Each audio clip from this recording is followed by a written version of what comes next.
Sensation, le MAG. Bonjour à tous, bienvenue sur Sensation en partenariat avec TV78. Je reçois aujourd'hui Julien Bloutin, adjoint au sous-directeur Parc, Paysage et Environnement au Conseil départemental des Yvelines. Bonjour. Bonjour Lucie. Alors depuis 2018, le comptoir de Noël est organisé au domaine de Madame Elisabeth à Versailles. Cette année, il se déroulera les 11 et 12 décembre. Comment est né ce comptoir de Noël et est-ce qu'il y avait une demande de la part des Yvelinois ? Alors oui, effectivement, sur ce domaine donc public ouvert toute l'année aux visiteurs, on avait une demande d'événement et doublée d'une commande politique du président Bédier qui voulait faire vivre de plus en plus ce site pour les Yvelinois. Donc on a décidé, n'ayant pas d'événement sur le thème de Noël à Versailles, de créer donc le comptoir de Noël. Et pourquoi avoir choisi le domaine de Madame Elisabeth pour organiser le comptoir ? Vous m'avez dit un petit peu, c'est le président, Monsieur Bédier, qui a voulu redynamiser un petit peu. Il n'y avait que cet objectif à travers le comptoir de Noël ? Non, tout simplement parce que c'est un parc de 8 hectares, donc situé en plein cœur de Versailles, ancienne demeure de la petite sœur de Louis XVI, et donc avec cette surface totale de 8 hectares où on peut monter des structures, on a décidé de l'implanter sur ce site. Alors à la première édition, près de 8000 personnes s'étaient rendues au comptoir de Noël. Avec la crise sanitaire, peut-on quand même espérer voir beaucoup de personnes cette année ? Oui, parce que c'est un événement qui est très demandé, notamment en région Île-de-France.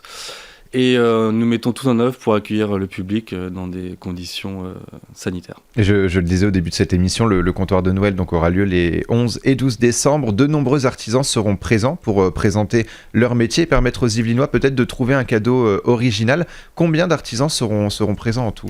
Alors cette année, on aura 70 exposants. Il y a 2 ans, on était à une 50aine. Donc on augmente de plus en plus, on amplifie l'événement. Et vous pourrez trouver donc tout artisanat, 90% des Yvelines. Que ce soit des biscuits, des bijoux, du vin, des piments, on a vraiment tous les produits représentés sur le comptoir. Et pourquoi vous vous concentrez, on a un petit peu la réponse à la question, mais pourquoi vous vous concentrez sur les artisans yvelinois ? Tout simplement pour les mettre en valeur, pour montrer la qualité de leurs produits et pour faire rayonner un peu ce département. Il y a une volonté justement de la part du département de donner une visibilité aux artisans du territoire ? Ça faisait partie de la commande et c'est notre marque de fabrique, oui, tout à fait. Et justement, avec cette crise sanitaire, est-ce que c'est devenu presque essentiel, selon vous, de donner cette visibilité aux artisans qui ont largement moins de visibilité que des grandes entreprises, etc. ? Bien sûr, c'est l'occasion pour eux de se faire connaître. Il y a 2 ans, on a fait donc 12 000 visiteurs sur 2 jours. Donc c'est quand même une place où on peut revendiquer sa marque, ses produits et la qualité de son travail. Et justement, on le disait, 8 000 la première année, 12 000 il y a 2 ans. Bon, l'année dernière, avec la crise sanitaire, ça avait été annulé. Cette année, est-ce qu'on peut espérer qu'il y ait au moins 8 000 personnes comme la première année ? Ou est-ce que vous pensez que justement, il y a un engouement autour de cet événement qui fera qu'il y aura beaucoup d'Yvelinois et même de personnes d'Île-de-France qui viendront ? Oui, je pense qu'on fera même mieux que 12 000 personnes. Je prends les paris aujourd'hui, car comme je vous disais, c'est un événement qui est très demandé et les personnes viennent de toute la région, pas seulement du département. Et quelles seront les mesures sanitaires mises en place pour l'occasion ? Tout d'abord, passe sanitaire obligatoire à l'entrée. Je précise que l'entrée est gratuite et un seul sens de circulation sur la manifestation, ce qui permettra de ne pas mélanger les flux de foule. Et on a parlé des artisans, mais que prévoyez-vous pour les enfants, par exemple ? Est-ce qu'il y aura des activités ? Alors, on va parler des enfants, mais aussi pour les adultes ? Bien sûr, quand on a élaboré ce comptoir de Noël, on voulait qu'il y ait aussi des animations pour les enfants. Donc, on aura des ateliers maquillage, des sculpteurs de ballons, et on va aussi installer dans le jardin de l'orangerie, donc dans le domaine, tout un décor pour les enfants féeriques sur un thème de labyrinthe et de voyage à travers les différents Noëls sur la planète. Donc c'est une activité un petit peu où les enfants peuvent jouer, peuvent s'émerveiller lors de la manifestation, tout à fait. Et finalement, la politique, le souhait à travers cet événement, c'est de donner un événement familial aux Yvelinois et aux visiteurs ? Le domaine de Marie-Elisabeth est un parc familial de quartier.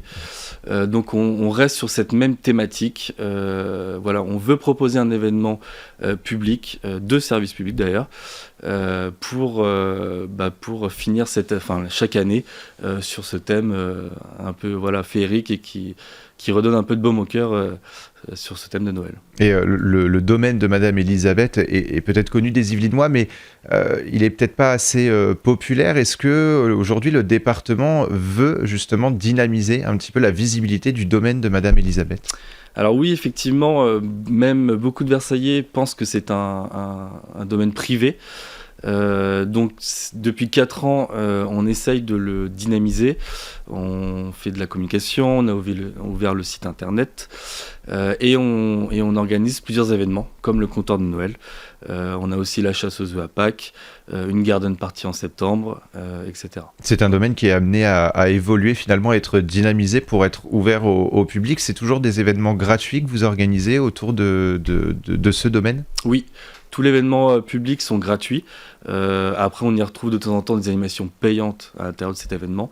Mais tout comme le parc est ouvert toute l'année gratuitement au public, les événements sont gratuits. Et donc les 11 et 12 décembre, c'est le comptoir de Noël. Le week-end suivant, il y aura il y aura plus d'exposants, mais les visites guidées continueront et vous laissez aussi les décors en place. Pourquoi ? Tout à fait. La dernière édition, lors de la visite du président, il a dit c'est très bien, mais 2 jours c'est pas assez. Il nous a dit je veux ouvrir plus.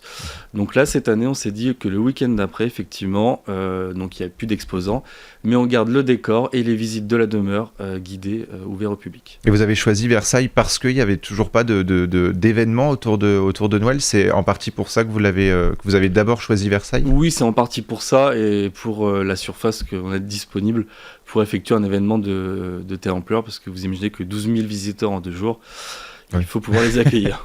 Alors justement, est-ce que vous pouvez nous parler un petit peu du domaine de Madame Elisabeth ? Qu'est-ce qui fait son charme finalement et quelle est un petit peu son histoire ?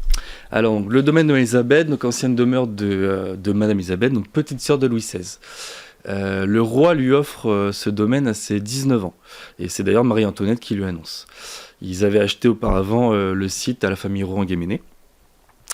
Et donc à ses 19 ans, il lui offre ce site, mais à l'époque, la majorité était de 25 ans. Donc en fait, elle venait tous les jours au domaine avec sa cour, mais n'a jamais dormi sur place. Puisqu'après, Révolution française, fuite à Varennes, elle décide de rester avec Louis XVI, donc son frère par amour, et se fait emprisonner à la prison du Temple, donc dans Paris, et finit donc la dernière sur l'échafaud à 30 ans. Et est-ce que le domaine de Madame Elisabeth fait partie d'un patrimoine fort et important pour le département qu'il faut aujourd'hui faire découvrir aux Yvelinois et aux visiteurs du territoire ? Et oui, puisque donc c'est un site royal qui fait partie de notre histoire, d'où le périmètre actuel correspond à peu près au périmètre à l'époque de Marie-Elisabeth. Donc c'est un site qu'on a su conserver, même si le bâtiment, il y a eu des restructurations à travers les différents propriétaires successifs. Mais c'est un site qui, dans tous les cas, sera valorisé de plus en plus pour le public, et notamment aussi pour des événements privés. Il est aussi possible à la location, pour des mariages, baptêmes ou dîners. Alors, je note de mon côté. Vous êtes adjoint au sous-directeur Parc, Paysage et Environnement. Quel est votre rôle ? Quelles sont vos missions en tant qu'adjoint au sous-directeur Parc, Paysage et Environnement ? Alors, nous, notre mission concerne tous les espaces verts et espaces naturels du département des Yvelines. Où on gère en fait les sites, mais également les projets d'aménagement de grands parcs, comme le parc du Peuple de l'Herbe à Carrière-sous-Poissy. Donc le domaine fait partie de notre patrimoine, et on a aussi après tout ce qui est, on intervient sur tout ce qui est SDIS, donc les pompiers, les casernes de gendarmerie pour le patrimoine arboré, etc. Et on peut dire que justement le département a une force autour de justement des parcs, de l'environnement et des paysages. Tout à fait, oui. Et l'objectif, c'est de continuer à améliorer la gestion de nos sites en développement durable, mais aussi d'un côté social, puisque depuis 2018, on fait de l'insertion professionnelle. Donc pour faire simple, nous recrutons des bénéficiaires du RSA, donc que le département rémunère. Nous les formons pendant 3 semaines au métier du paysage, et ensuite nous les employons pendant 1 an dans nos équipes. Donc il y a un vrai caractère social au sein de cette sous-direction, et notamment nos équipes vont participer à l'installation du comptoir de Noël. Merci beaucoup, Julien Bloutin, d'avoir été avec nous sur Sensation. Donc, vous êtes adjoint au sous-directeur Parc, Paysage et Environnement au Conseil départemental des Yvelines. Le comptoir de Noël se déroulera les 11 et 12 décembre au domaine de Madame Elisabeth à Versailles. Pour plus d'informations sur le domaine, on peut se rendre sur le site domaine-madame-elisabeth.fr. Et pour revoir ou réécouter cette émission, rendez-vous sur notre site et application Radio Sensation.